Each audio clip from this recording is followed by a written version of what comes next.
Good afternoon, children. Memory bytes, ये screen पे आपको दिखाई दे रहा है। ये पीडीएफ फाइल मैंने आपको एज सेंड की थी। एक्चुअल में आपके सिलेबस में जो बुक्स है वो दो बुक फॉलो होती है। एक हमारे पास में है जो सुमिता अरोड़ा की बुक है, हो सकता है आप में से कुछ स्टूडेंट्स के पास में हो। उसके अलावा एक प्रीति अरोड़ा की बुक और है जो मेरे पास में है। उसमें से जो फंक्शन चैप्टर है उसके ये कुछ मेमोरी बाइट्स हैं और उस चैप्टर के ये कुछ क्वेश्चंस जो दिए गए हैं आप देख सकते हैं। यहाँ पर ये सारे क्वेश्चन से सॉल्व क्वेश्चन को आप सॉल्व कर सकते हैं। ऑलरेडी सॉल्व है, आप उनको रीड करें, नोट डाउन करें।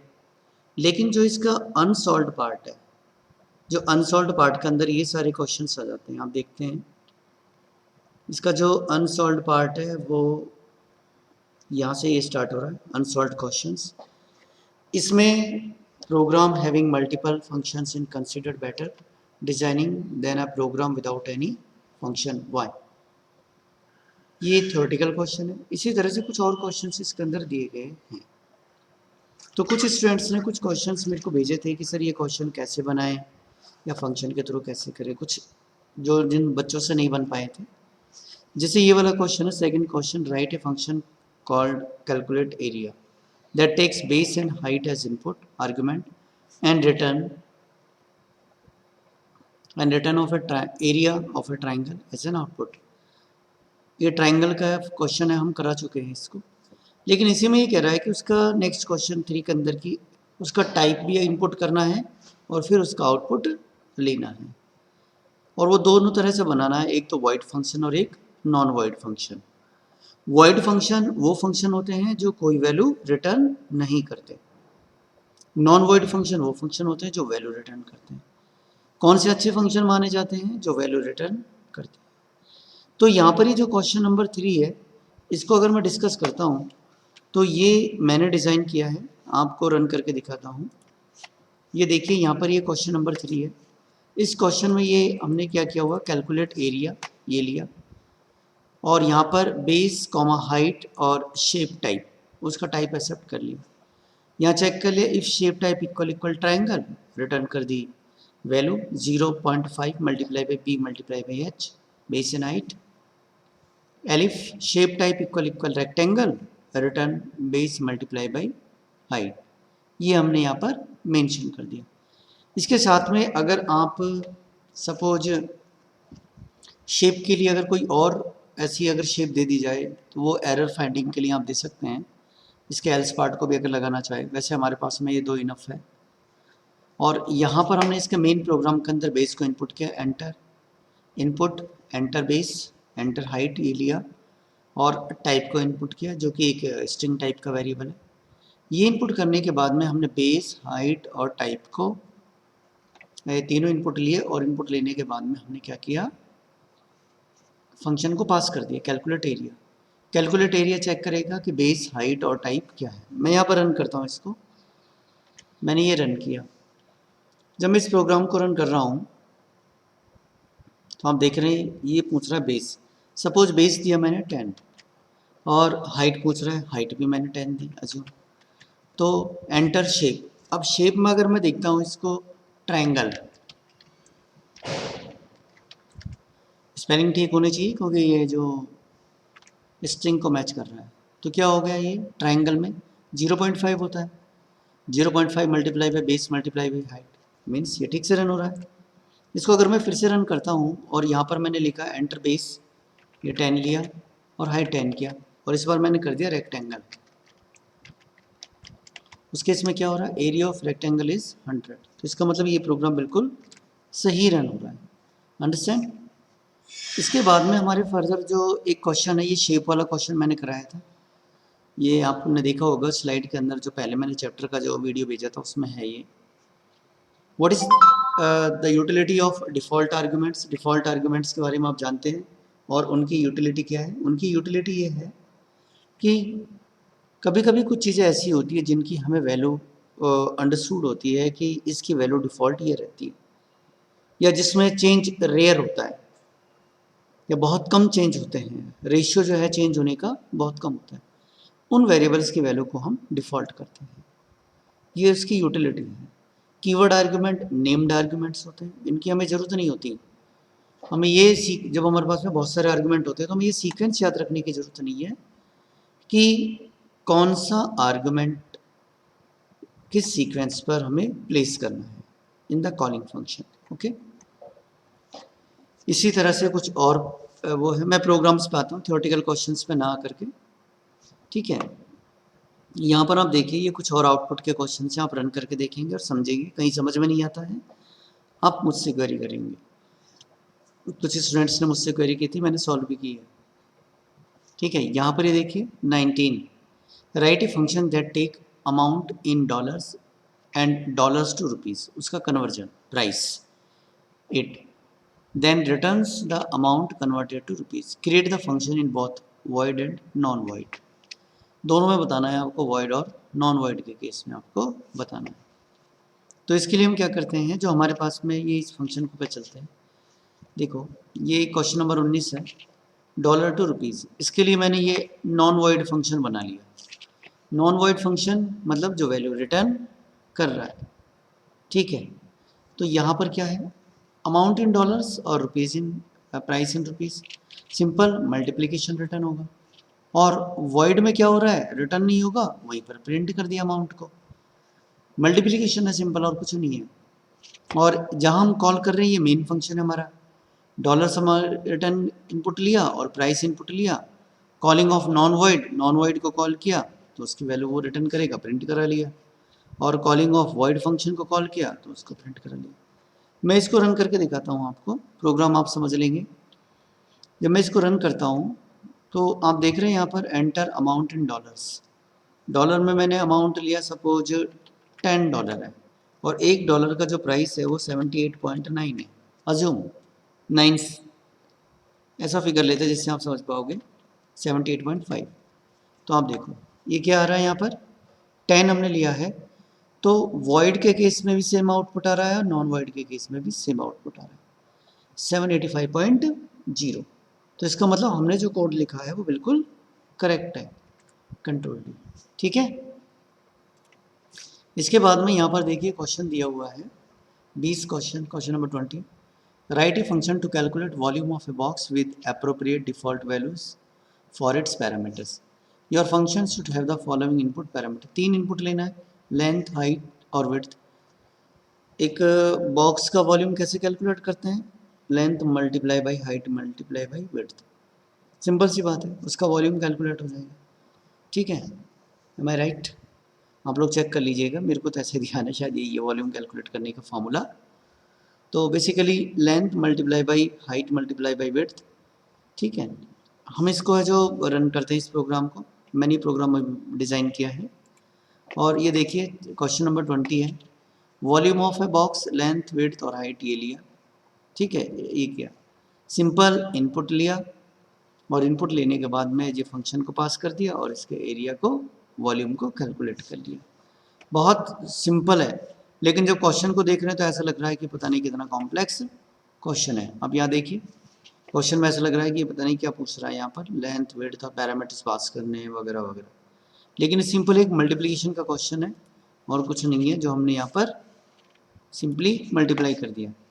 तो ये क्वेश्चन को अगर हम रन करते हैं तो आप देखिए इसकी लेंथ की वैल्यू मैंने अब लिखता हूँ, length of a box, suppose एक बॉक्स की लेंथ है 10, ठीक है, और उसकी विड्थ जो है वो है 7 और हाइट जो है वो है 4, तो उसका वॉल्यूम होगा 280, उसका वॉल्यूम होगा 280। ये इसका आंसर है।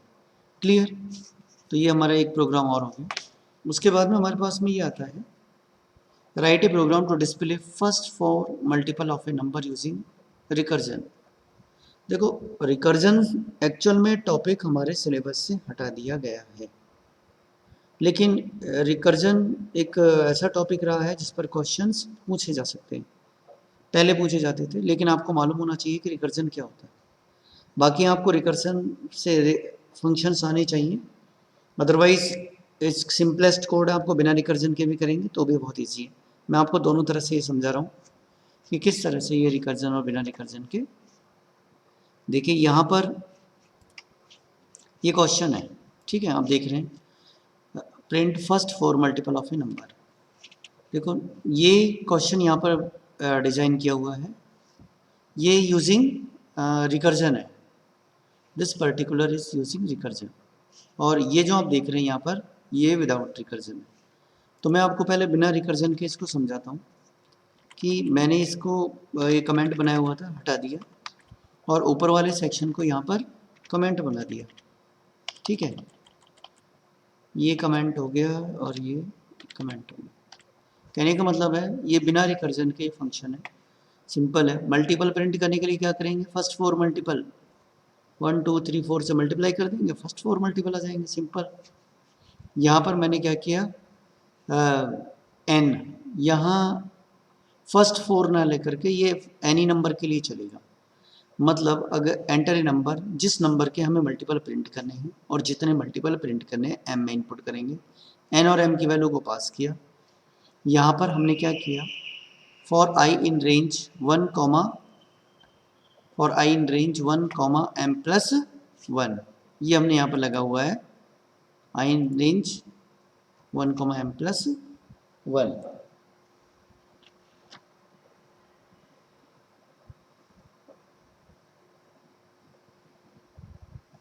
ठीक है, अब हम इसको रन करते हैं।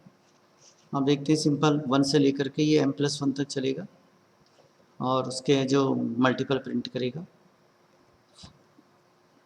रन किया इसको, इस कोड को हम रन कर रहे हैं।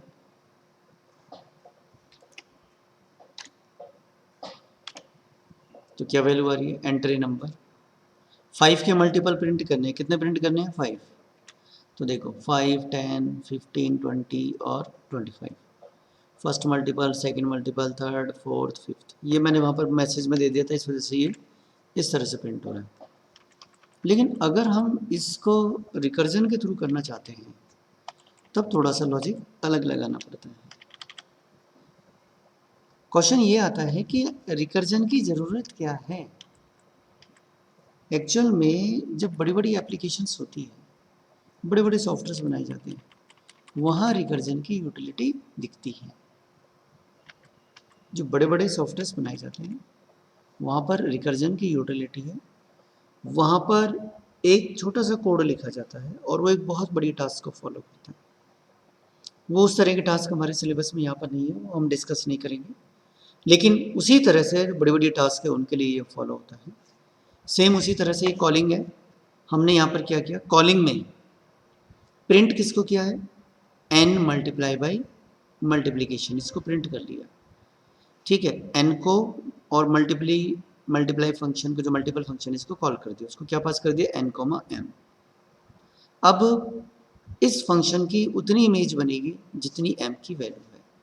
सपोज हमारे पास में n है 5 और m की वैल्यू है 2। अज्यूम करो n क्या है, यहाँ पर 5 है और m की वैल्यू क्या है 2। तो देखो क्या होगा, मतलब 5 के 2 मल्टीपल प्रिंट करने हैं तो 5 और 10 प्रिंट होगा। तो जब पहली बार ये जाएगा, इसको कॉल कर रहे हैं हम यहाँ पर, तो क्या कॉल हो रहा है यहाँ पर, मल्टीपल। ये m की वैल्यू क्या प्रिंट हो रही है, क्या आ रही है यहाँ पर, n की वैल्यू क्या है 5 और m की वैल्यू क्या है यहाँ पर 2। तो बेसिकली ये वैल्यू क्या है, n की वैल्यू n में जा रही है डायरेक्टली, n, और m की वैल्यू है m में। तो ये जो वैल्यू जा रही है ये डायरेक्टली यहाँ पर पास की जा रही है। वैल्यू पास होने पर क्या हो रहा है कि हम जैसे इसको कॉल कर रहे हैं, ये यहाँ पर चेक करेगा m की वैल्यू क्या रिसीव हुई है 2। जब वैल्यू 2 रिसीव हुई है तो एल्स पर जाएंगे, एल्स पर जाएंगे तो multiple n comma m minus 1, m की वैल्यू क्या हो गई अब 1, फिर से कॉल हुआ है और फिर से कॉल हुआ है, इसकी नेक्स्ट इमेज के लिए जाएगा, m की वैल्यू 1 हो गई, तो इसने 1 रिटर्न कर दिया। जब ये 1 रिटर्न करेगा तो कहाँ पर आएगा, यहाँ रिटर्न होगा 1, 1 m से मल्टीप्लाई होगा और m की वैल्यू क्या है, n की वैल्यू 5 है, तो 5 यहाँ प्रिंट हो जाएगा 5। उसके बाद में ये क्या हो गया, m+1, रिटर्न क्या हो गया, m+1, m+1 की वैल्यू ये रिटर्न हो गई। रिटर्न किसको होगी, इसकी सेकंड इमेज को। सेकंड इमेज कौन सी है, वो डायरेक्टली यहाँ पर आ रही है, उसकी वैल्यू क्या है 2, क्योंकि m की वैल्यू 1 हो चुकी थी, ये 2 आई है, 2 मल्टीप्लाई बाई n हो गया है, और 2 मल्टीप्लाई बाई n होने पर इसकी वैल्यू 10 प्रिंट होगी। ठीक है, अब मैं इसको रन करके दिखाता हूँ आपको। F5 देखो, हम सिंपल एंटर ए नंबर 5 की हमें दो मल्टीपल प्रिंट करने हैं, 5,15। ओहो, कंट्रोल डी, इसमें एरर आ रही है। एक्चुअल में ये हमें क्या करना पड़ेगा, क्योंकि रिकर्सिव फंक्शन है m-1 यहाँ पास करना पड़ेगा, m-1 यहाँ पास करना पड़ेगा क्योंकि रिकर्सिव फंक्शन है, अदरवाइज वो m+1 प्रिंट कर देता है। ठीक है, उसके पास में है जो नेक्स्ट इमेज चली जाती है। अब मैं इसको रन करके दिखाता हूँ। एंट्री नंबर मैंने यहाँ पर लिया सपोज 5 और ये 2, कंट्रोल डी, एम के मल्टीपल, ये हमने लिखा n multiply by m-1। Actual में आपको बहुत कंसर्न करने की ज़रूरत पड़ती है इसके लिए। अगर कहीं भी एक भी मिस्टेक होती है तो आपका जो फंक्शन है वो रन तो नहीं होता है। क्यों? क्योंकि जो रिकर्सिव फंक्शन है उसमें ये ध्यान रखना पड़ता है कि नेक्स्ट इमेज को जो वैल्यू पास हो रही है वो क्या वैल्यू पास हो रही है, और वो जो इमेज वैल्यू रिटर्न कर रही है वो क्या वैल्यू रिटर्न कर रही है। ये बहुत इम्पॉर्टेंट है, आए समझ में? तो बेसिकली हमें ये मालूम होना चाहिए कि क्या वैल्यू रिटर्न हो रही है। तो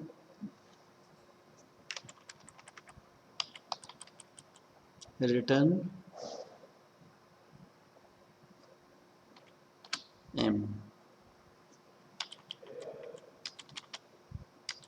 और ये किया कंट्रोल एस,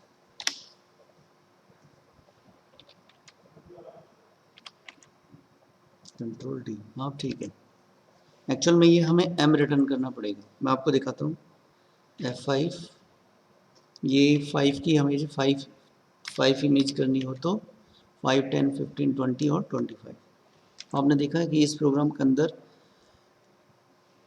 जब कभी फंक्शन को कॉल करते हैं in case of recursive function, तो हमें ये ध्यान रखना पड़ता है कि उसकी कितनी इमेज बनेगी और लास्ट इमेज को वैल्यू क्या जाएगी।